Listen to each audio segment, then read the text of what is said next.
All right. Welcome to another episode of Pillow Talk Podcast. I'm your host, Norman, and I have my co-host here with me, Devin Ray. All right. And today we have a really awesome guest for you guys, Sagar Parekh, the founder of Coded Like a Capsule.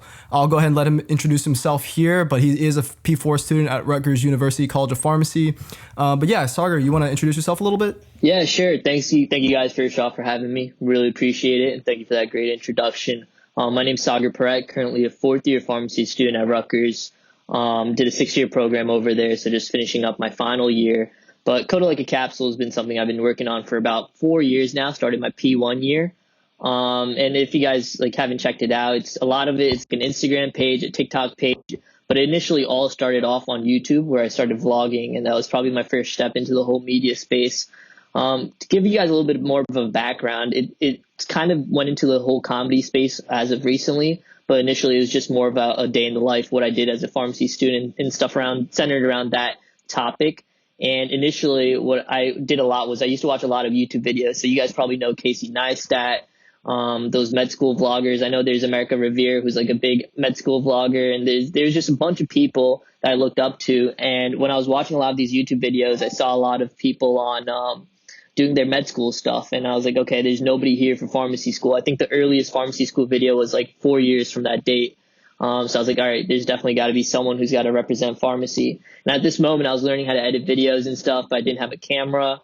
I told my parents I want to buy a camera. They're like, you're going to waste your money. Like, why do you need a camera? So I ended up getting a job at a call center, worked there, made enough money, bought my own camera. And I think the day I got my camera, I vlogged the next morning. And then that video is probably my most popular video on YouTube, which kind of sucks because that's like my first video did the best numbers. But it was, I think, the first time I was like, damn, people are really watching my stuff. So I think it was a great launching point. But yeah, just started creating content after that and created a website and stuff. Yeah, no, dude, when I first started doing my own little blog, I was looking for people who were also in that creative space, making their own videos or just putting themselves out there and talking about pharmacy, right? And I found first, I found at the Fit Pharmacist, Adam Martin, but then yours was the first student that I followed. And then seeing your journey, I don't remember when exactly what point I started following you or just following your journey, but seeing you grow from where you began as a P2 and then growing into where you are now. And then, just recently you got accepted into that oncology brand marketing position fellowship. Dude, it's been an absolute joy watching you grow your channel. Yeah. Yeah. And yeah, absolute inspiration for me and clearly all of the other content creators in pharmacy. Yeah. Yeah, Sagar, I actually had a question. I'm sorry. Yeah, go for it. It cut out a little bit on my end, so I'm sorry if I repeat anything here. But I guess my question was just what motivated you to get into it, and then kind of why did you transition from just doing vlogging in everyday life to try and incorporate comedy, and then I guess lastly, if you want to try to wrap it in there, how did that lead to you succeeding in the pharmacy world? Because obviously this marketing position was probably something where Coded Like a Capsule looked really good on you. Go ahead. Those are really good questions. I think I'll start off with the first part, the motivation. First, a lot of people didn't know what I was going to do with the pharmacy degree. I have family in pharmacy who have positions that aren't necessarily within retail. So one works in the industry, the other does a hospital management type role. And a lot of my friends were like, so you're going to work at CVS? That's literally all they would say. They had no idea what I was going to do. And I think that was one of the motivating factors is I really want to show people what we were learning because nobody knows what we learned in pharmacy school. They're like, what type of classes do you take? Absolutely nobody has no idea. So when they started learning, I was taking these pharmacology, physiology courses, and I think that was one of the cool parts was just repping pharmacy. Not a lot of people at that moment were repping pharmacy. And it's crazy to think within the span of 3 years, I've seen way more accounts that are truly, truly showing what pharmacists are doing. And I see a lot of people who are pursuing residencies and stuff like that. So I thought that was really cool. But the other motivation is, of course, I just like creating content, and it gave me something to focus on that wasn't just studying. And I think that's something that's very you can kind of think of it in one way, like it could be distracting when you're studying and you're trying to vlog everything or you're trying to create content. But I think it started helping me manage my time a little bit better because now I was editing videos, but I was also studying and I had my mind in different places. I was learning new things like video editing. And I think when you're able to do stuff like that, you just think a little bit better, more creatively. And then, Yeah, I agree. I started creating all that. And then the comedy part was more because I love like funny stuff, like funny shows. I'll watch like The Simpsons and I saw a bunch of med school people like creating a lot of content, like funny content. And sometimes things would get a bunch of likes and I'd be like, dude, I can make something funnier than that. And I don't mean to be like, I don't want to act like, I don't think I'm this like huge comedian guy, but I genuinely thought, I think I can make some funny content. So once I started doing it, the statistics matter. Like you start realizing that people enjoy comedy more than really anything else. And, and like, the way influencing or med school or healthcare influencing goes, it's, kind of like two buckets that were primarily there. It was either you look really good on camera or you make like funny content. And I kind of didn't like taking too many pictures of myself. So I was like, let me create funny content. Yeah, that's honestly, that's an awesome like notice that you just pointed that out to me too. It's like you either look really good on camera or you're doing something that someone's really, really interested in, and comedy is usually one of those things. But that's actually one of the things that really impressed me when I went to go look at your Instagram page. When I'm looking at, your reels, and I think you had some TikToks as well, right? Yeah. But your reel specifically on Instagram, I mean, I showed it to my mom. Like I was laughing, bro. I was like, dude, this is funny because and saying that, gassing you up, like you deserve the gas. Trust me, because I view those TikTok videos that primarily Gen Z is doing, and they're.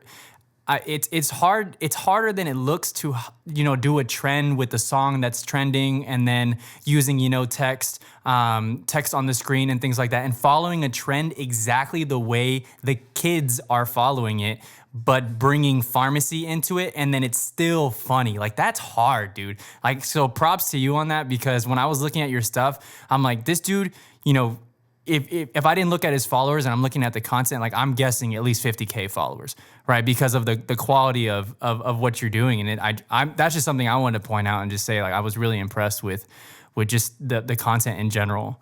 Because I think it's really creative.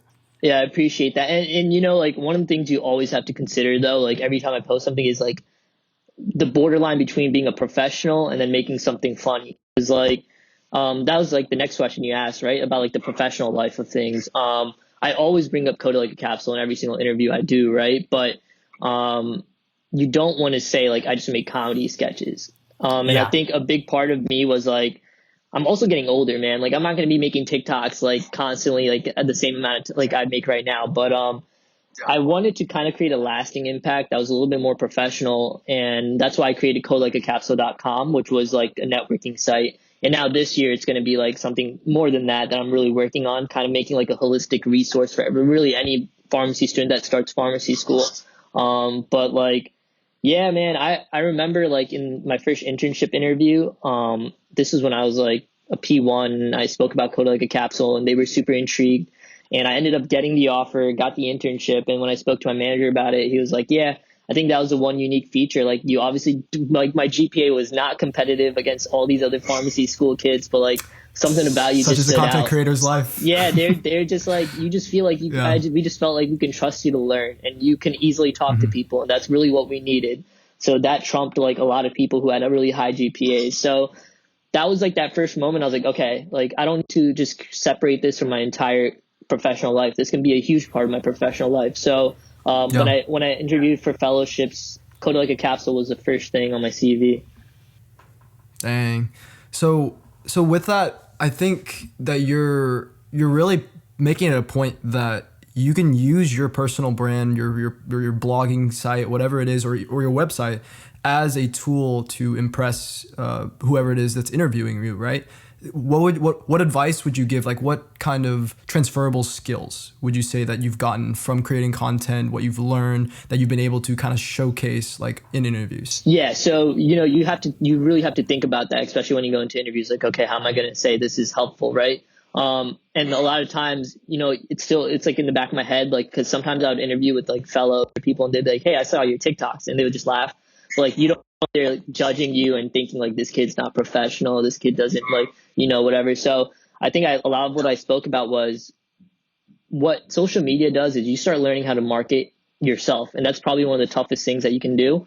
And then I kind of talk about like how this has given me opportunities to speak at different schools. Like I love mentoring these students. I love reviewing CVs for people and helping them out. And then one of the big things I did was I did a webinar series where I had industry professionals and I teamed up with the brand. And a lot of it was marketing that thing. So I, posted on LinkedIn. I loved attending those too. That was a great thing that you did there. Yeah, and the transferable skills, because for someone in marketing, what you have to do in marketing a lot of the times is you work with vendors and marketing agencies. So right now, I just tell them, like during the interview, I talk about how I teamed up with a company. Like they sponsored me, we worked together, we worked on a project. I marketed the podcast, and we ended up getting like 956 signups. Like that's a lot of students. Yeah, and like it's what a you just like do that. Just look at what you did, and I think all of these skills, like what you guys are doing right now, like you schedule an interview or you keep up a conversation, you try to ask good questions. Like that's what I said. Like one of the biggest things about interviewing people is you learn how to ask good questions, and that's really important. Oh yeah, all great points. And I think man. it's also like thinking. Oh yeah. I think it's also the point of like you have to think about your audience. Like, what does your audience want to get? Because that's something that you're going into, right? Marketing, and something I'm very interested in as well. You have to think about what kind of value can we bring from this interview to our audience who are focused on healthcare, entrepreneurship, creativity, things like that. So with that, I think this is I don't know if anybody's ever asked you this question. What was the worst piece of content or the lowest performing piece of content you've ever produced? What did you learn from it? And then, like, how did you react to it initially? And you were like, oh, I was a little hurt, but, it inspired you to make more content. Like, how did you feel? Walk me through that. Yeah, I don't know which specific content was the lowest performing, but I remember one of the pieces of like a video that I posted was just like, it's like a video about a medication, and it was describing what the medication's used for. And I put a lot of time editing it and putting it together, and then I posted it and it got like no comments, no shares, no anything. So I was just like, okay, I'm trying to provide valuable pharmaceutical information and nobody cares about it. But now I'm going to post a funny video of myself and everyone's going to care about it. But you kind of realize like what form that people like that information in, right? So they didn't like the video because you have to wait and you have to read and everything. But what they do like is when you post a question on your Instagram story saying, what is medication used for? People love that. Like I get so many comments on that. I should do that more often. But yeah, I think like why do you think it engages them so much? So it's basically people like being quizzed. Like you don't like the Instagram feature of a quiz or a poll is so valuable because people love seeing like, oh, did I get this wrong? Did I get it right? Testing my knowledge. Like, it's interesting. It's fun. But if you're watching a video of a medication's name, what it's used for, then it basically seems like you're sitting in a lecture. It doesn't seem like anything else, right? Yep. So I think like one of the things I thought about when I was thinking about that process was poll everywhere. You guys do that at your school? I mean, not really.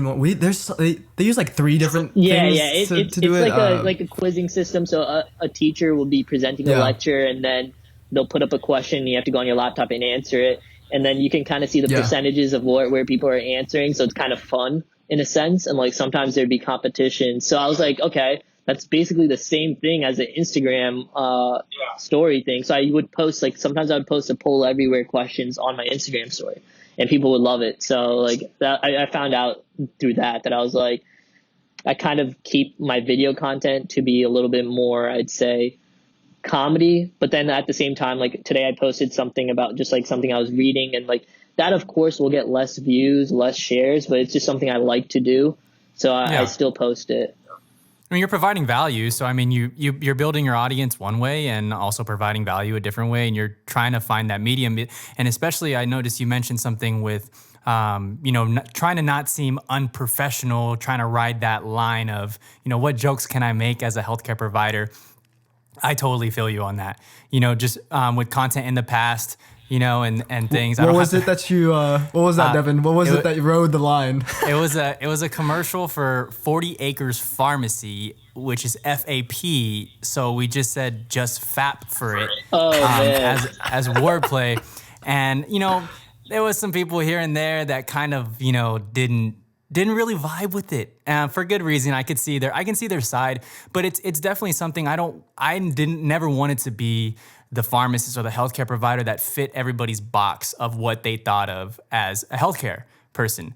So it's still a question I ask myself today, and me and Norman both ask ourselves, like, is this something that we can do, and still seem professional? So it's a good question, but I think it's really, really reassuring to see other people pushing that line as well, because the more healthcare providers that push that line and show, hey, we have a personality, we can joke around, even if it gets a little crude, as long as it's not, derogatory, prejudiced, anything like that, we can make a joke just like anybody else. And I think people tend to associate being funny with not being smart and not being able to be a professional, which is kind of weird.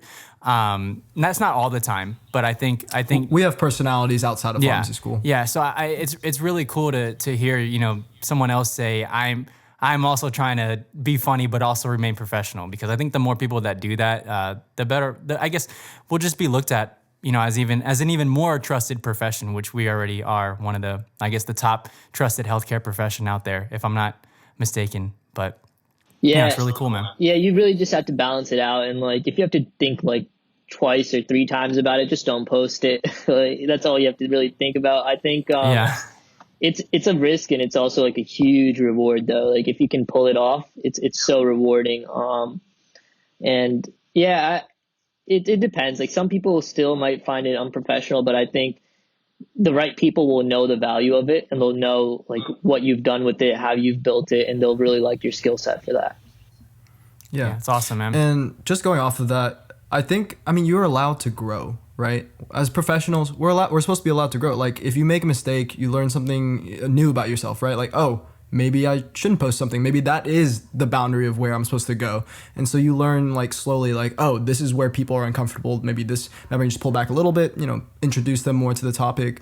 And just with what Devin did, at least it got people talking about 40 Acres Pharmacy, because before that, no one was talking about 40 Acres Pharmacy, which was the pharmacy on campus. And so, I think it's just about, slowly pushing those boundaries, understanding that people have certain limitations, but yet not everyone's going to like your content. So you just have to kind of balance that. So how did you deal with maybe your classmates or your friends or your family? Did they judge you at all? Like when you first started creating content, or did they question what you were doing? Did they see the point? How was that? Luckily, I don't think my family never judged me. They're always proud of my videos, and they always showed it to people. My friends always super supportive. They actually gave me a gift card to help me buy the camera. So shout out to them. Damn. That's awesome. Yeah, that's awesome. They've always been supportive. They're all in my early vlogs. They all want to be in front of the camera. They liked it. They want to be in front of the camera. But that's awesome. Hey Norman, don't get any ideas, Norman. All right. Yeah. I ain't buying you no camera, Norman. All right, continue. Yeah. Keep It was going. just super kind of them. I love my friends. And I think one of the biggest things though, if we're talking about haters, a lot of it would come from YouTube comments or messages about, they'll be pharmacy sucks. I still don't have a job, and you're promoting it and stuff like that. Would they say it's saturated or something? Yeah, or yeah. something along those It'll lines? be these paragraph long comments, and I'd be like, dude, yeah, it is saturated. I'm not even trying to argue with you, but dude, I'm literally just showing what I'm doing during my day, and they'll just leave a long hate comment. But it is what it is. I think with the content I make, the research I provide is to help those students make sure they you have to plan out your pharmacy path to make sure you can kind of align with what career you want to get on. You can't just graduate and expect a six-figure pay. It's not going to happen. It's ridiculous what people expect. Yeah, so pharmacy is definitely a transforming field. It's risky if you're not into it. So I always let people know. I get a bunch of messages hey, I don't even know if I want to do pharmacy, but should I do it? I heard the pay is good, but I heard it's saturated. I'm like, no, don't do it if you don't want to do it. If you're only looking at the pay, that's not what you should be prioritizing. That's not it's not gonna work out. But I think in the end, though, I like that I provide inspiration for pharmacy students to be motivated in their career, because sometimes there's a lot of it's a lot of negativity around the field as well. But I've seen just people get these awesome residencies, and then I'd say, how I got this fellowship. That's why the fellowship was so important to me, because I've been doing this for so long, and I really want to show if you really like want to work hard and you want to show your skill set, and now I'm going into a career that I really enjoy that not a lot of pharmacists go into, you can make it happen. So that was really important for me. That's awesome, dude. Yeah. I mean, everything, I feel like I was going to say everything he's been dropping has just been like dimes of advice, just, it's been, I mean, I've been picking up from this conversation as well. Okay. So yeah, going like into the last 10 minutes, let's kind of dive into your mindset. So we were just talking over this little break about how you feel like, Rutgers is at the center of pharmaceutical industry, but not everybody has that same playing field, right? So how do you take it upon yourself? Like, why is it your mission now to kind of help everybody on that level playing field of having opportunities to meet industry fellows and to just, internships and things like that? You want to explain that? Yeah. And the first part of it would just be because I have the knowledge and I can, that's one separation, is that I've been through it and I know how to help people. So that already separates me from a lot of other people. But I'd say the mission is really just because I've received like messages daily about, I don't know what to do with my PharmD degree, or I don't know how to get into industry. People always talk about this stuff, but what does it even entail? And I realize that it can be really confusing, especially if you don't know people who work these certain jobs or got in these certain positions. So when I know how like my network is and how much my network has helped me to get to where I am, I want to make sure I can help those other students that are in trouble, that need some guidance. Because I think in the end, Coded Like a Capsule will always be a free resource. I don't ever plan on like making it a subscription or anything like the website. I would just want like it to monetizing be free. it. Yeah, like maybe like I'll create like merch, or like maybe I'll create something later on. But those resources and those guides, the webinars, and never make anybody pay for that. And I think, that kind of branches out into what Coded Like a Capsule is kind of turning into. So, knowing that mission to help those other pharmacy students, I've actually been working with another pharmacy student, and she's been helping me a lot. I wouldn't say she's an intern because she's going to be helping a ton. But she's going to be helping me out with the site, and what we're trying to create it into is Coded Like a Capsule will always be fun, but it's going to be almost like you guys ever watch Ned's Declassified? Like, yeah. So like kind of like the pharmacy school survival guide, but like all on a website. And then at the same time, I kind of want to have creatives on Coded Like a Capsule. So by the time I'm a pharmacist, I realized like I'm going to be working, I'm going to be having a lot of other responsibilities, but I wanted to start being like a platform where people can display their work, their talents, and kind of have a bigger audience, because not everyone can build an audience and not everyone has the time to build an audience. But if they have the platform that they can go on, that changes everything. So that's kind of like the goal with that end of Coded Like a Capsule. But then on my end, like the personal account, Instagram and everything, I noticed one thing about me is that I've really recently started trying to like try new things. So when I start working and this whole COVID situation is over, I want to start vlogging more about like just trying out new things like surfboarding or like, taking a kickboxing class, like kind of exploring the world outside of just, work and professional life, and kind of being that inspiration to people too. Cause I know like when you go into graduate school, the big problem is that like it almost seems never ending and that everyone around you is having fun and you're in school studying. So I kind of want to show like, here are the benefits. Like once you start working, you can start exploring, and you could even start exploring while you're in school, and here's why. So, yeah.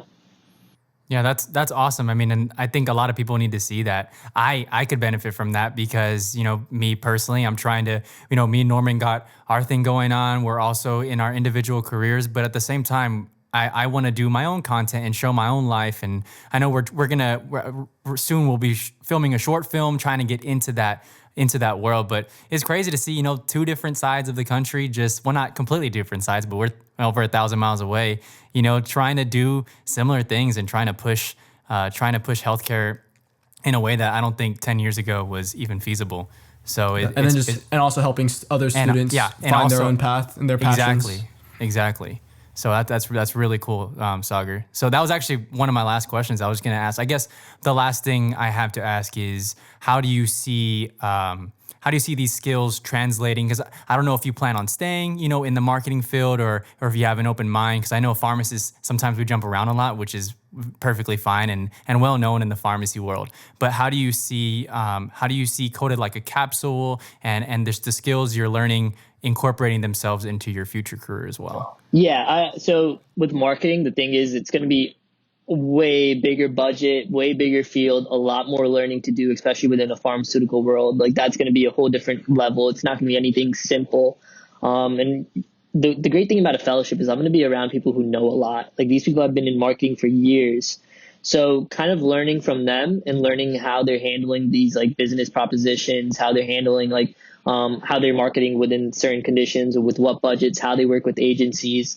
I think that's a great value you can bring into your own corporation. So I would guess by then, I want to make Coded Like a Capsule almost like it works like a corporation where there's people who will be working on it and I can manage them. And then that's mostly like the skills of like management and growing something is something you get through experience. And, Coded Like a Capsule, I think, is still very small compared to what it could be. And when I get into a bigger company and I see how that functions and I kind of, I always think of myself like I don't want to think too far into the future. But what I want to do is like during these 2 years, during my fellowship, I really want to learn a ton. Like I want to learn like how to be like the best person in marketing within the pharmaceutical world. Because I think I have like the creativity to bring that, So Yeah.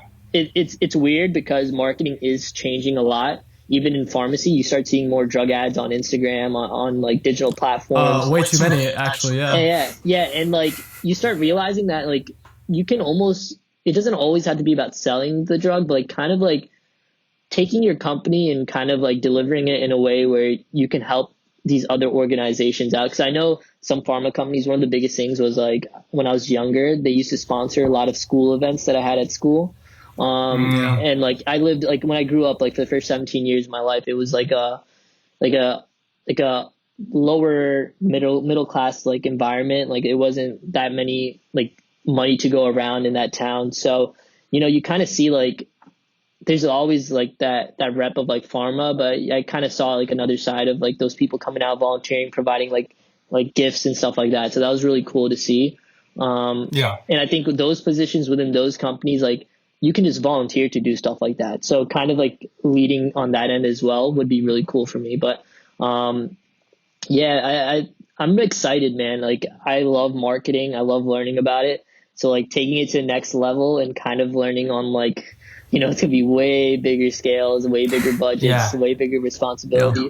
But it's going to be a fun time, I feel. Yeah. And I think I'm super excited for you. Let me say that. Yeah. I was going to say, I hear, some not repeating, but I guess I see some commonalities between people who are very passionate about what they do and seem to have a path set out, and you love to learn. That's one thing, right? Well, so you found what you love. And then on top of that, you love to learn. And then you have done pretty much everything in your power, I'm assuming, to ensure that you can do what you love. So you kind of navigated your way, and from the outside, it can look like it just worked out for you, but that's obviously not the case. You started this in your P1 year, have slowly built skills around it, and overall shaped your environment around you to promote what you like to do. So I think that's really cool. And I think it's important for people to see that like if you, you have to really, really push yourself to try to do something you love, especially if it's not typical in the world that you're in, such as pharmacy. Right, like you said, this is not the typical route for a pharmacist, but you found what you liked, you love learning about it, and you went for it.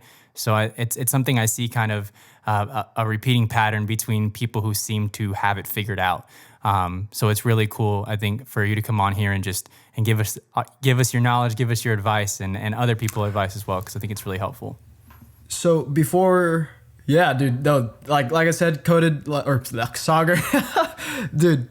Super proud of you for getting that, because I remember you posted about you you hadn't seen an acceptance yet, but you know how much work you've put in. I knew how much work you've put in, and everybody knows how much work you put in, dude. And I knew it was coming, and I told you to be patient, and you stay patient. You got it, didn't you? Yeah, man. That whole fellowship process was kind of insane. Did like over like 40, 50 interviews. Got a lot of final round like on-site interviews. Didn't end up getting some of them. I actually got an offer before the other one a couple months ago, but I declined it because I thought, I could get something a little bit better that I feel would fit me a little bit better. And that was one of the biggest risks that I took, right? So like when it was like that weekend where I didn't get a fellowship, like that Friday, you start kind of being in that mindset of, should I just have accepted the offer or like the one that I got before or something like that? But then, I thought about that for like maybe a minute, but then I'm like, I'm not going to look back on it. Like it is what it is. And now I'm just going to move forward. And that weekend I actually started applying. I started applying to jobs, started applying to graduate internships and everything. Cause I was being prepared. Like if I don't get a fellowship, it is what it is. Right. So yeah, that was it. I started networking too over that weekend. So comparing myself to what I was P1 year to comparing who I am now, like I wouldn't have done that if I was myself and I never did Coded like a Capsule. I truly think like Coded like a Capsule kind of built my own like presence where like I want to prove to people like you'll be fine. So like if I stop now, then what are people going to think, right? Yeah. Cool. Yeah, well, it's really cool, man. Like, I think that mindset. Yeah. That's exactly, I was going to go off with the same thing. I was going to say that mindset is very, very important. Yeah. I just think being okay with the outcome, because to do something like Coded Like a Capsule or Pillow Talk, it takes time. And I think people get so focused on, well, if I put in all this time and nothing happens out of it, then what was the point anyways? But thinking like that stops you from doing it, stops you from doing something that, even if it looks kind of like you're going to start with 100 followers, it's not the most appealing thing ever. But having that mindset where I'm content with the outcome, whatever it is, but I'm not going to be complacent, that is an extremely important mindset. So, I think it sounds like that's just resonating from you, Sagar, like that, you started this thing, you just wanted to do it. You had no intentions of, I'm going to make this, I'm going to monetize this, and I cannot wait to boom this into a business. It was just because you loved it. And you did it not, Norman, are you good there? Amen. You just did it. You did it not caring about the outcome, but also putting everything you had into it. And I think that's really hard to do. But it's something that you've done, and it's obvious it's worked for you. Yeah, some things work, some things don't. I know, like Norman, I interviewed you for when I tried to do podcasts. I was going to bring that up. Yeah, didn't end up doing it. And like that's like sort of the thing. Like you just try stuff, and like podcasts are cool. I love talking to people, but I just didn't see myself like going in the long term, like making it like the thing about podcasts is like it's one thing to record one, but like nowadays it's so popular that there's a whole nother level of like intricacy and like the whole nother level you need to take things to like Devin, how you were saying like you wanted to make sure the video quality was good. The audio quality was good. Like obviously on my end, it's not going to be good because I don't have the capabilities, but like when you look at your presentation that you guys have now, like the intros you guys created, the video, snippets, that's a whole nother level for a podcast. And like, maybe not now, you won't have like thousands and thousands of viewers, but at least you're trying it out and you're putting your best effort into it. Yeah. I appreciate that, by the way. But yeah, that's same mindset. We know we're in it. We're trying to build our following, but we're just doing what we love. What's up, Norman? Yeah, so I'm going to help us wrap up here real quick.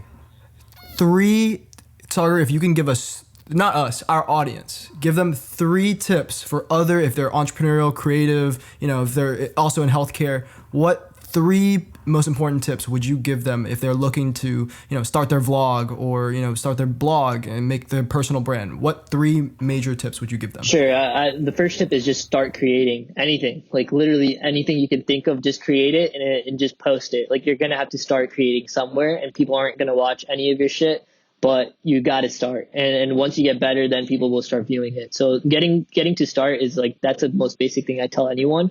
But number 2, super, super important is to be yourself. Like very, very much be yourself. Like when I post my Instagram stories or when I post my content, I'm truly myself. Like I'm not acting like anybody else. And I think people really resonate with that, and they find it funny. They find me goofy. They find, just the little stuff that I do. Like, my stuff isn't only about pharmacy, it's about being Indian, like that cultural aspect of things. Like Yeah. I added everything because it's who I am as a person. Like this is just me. So Yeah, I saw some of your reels based off of that. That's why I laughed right now, because I was just, man, they're just funny, man. But yeah, continue. yeah. And like, dude, like in the end, the more you are yourself in your content, the more you'll like doing it. Because if you have to be somebody else, you're just gonna be like dreading it every single time. You're gonna feel like you're being judged. Exactly. But I'm always myself in everything. And then number 3, I'd say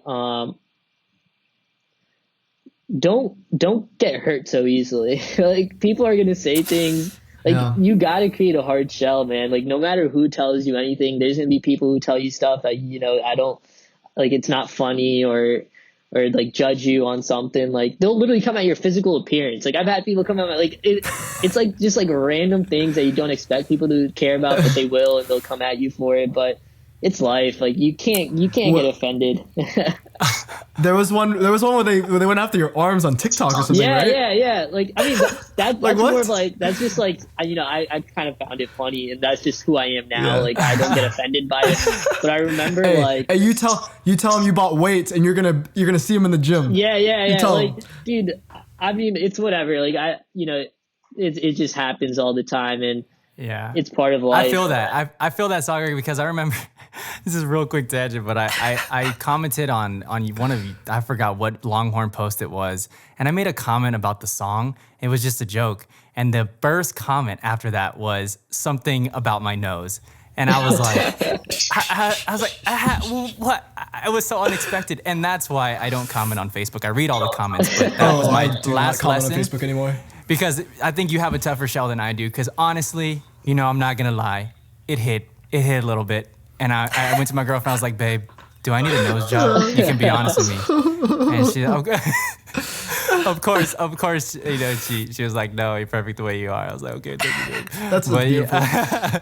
But yeah, no, I told her, yeah, tough shell, definitely a great piece of advice. Because you don't think you can say comments like that won't bother you, but sometimes they come through, especially if it's about like one of your insecurities or something like that. So, And it matters who's giving that, that criticism, that, that harsh talk, like if it's just some like Sarah Wilkers 89, randomly commenting, like, yeah, sure. If you want to take offense to that, by all means. But, if it's coming from, your close friends, maybe that means maybe you should pull back. Something I've definitely heard that from close friends, mentors and things like that. And so it meant more, right? So you got to judge the judger a little bit. I know it's like a Gary Vee-esque kind of thing, but it's true. Like some people's opinions matter more, and a lot of people's opinions matter a lot less. yeah. But yeah, dude, great advice. Those 3 tips, y'all heard that. Once again, this was a great podcast, Sagar. Go check them out at Coded Like a Capsule. Do you have anything to plug before we end? No, just check out my Instagram, my TikTok. It's all coded like a capsule. It should be easy to find. Yeah, and your website, right? Oh yeah. My website, that's under construction. Gonna be working on it, so I'll keep everyone updated via social media. Vlogs, I'm not sure when they'll be coming back, but they're gonna come back eventually. Just gotta find the right time. We want to see those vlogs. Yeah. Awesome. Yeah. All right. Well, that has been another episode of Pillow Talk Podcast. Once again, we are a podcast aiming to bridge the gap between healthcare, entrepreneurship, culture, creativity, and mindset. I was your co-host, Norman. There was Devin. And thank you for our gracious guest, Sagar at Coded Like a Capsule. And we'll see y'all next week. See ya. Peace.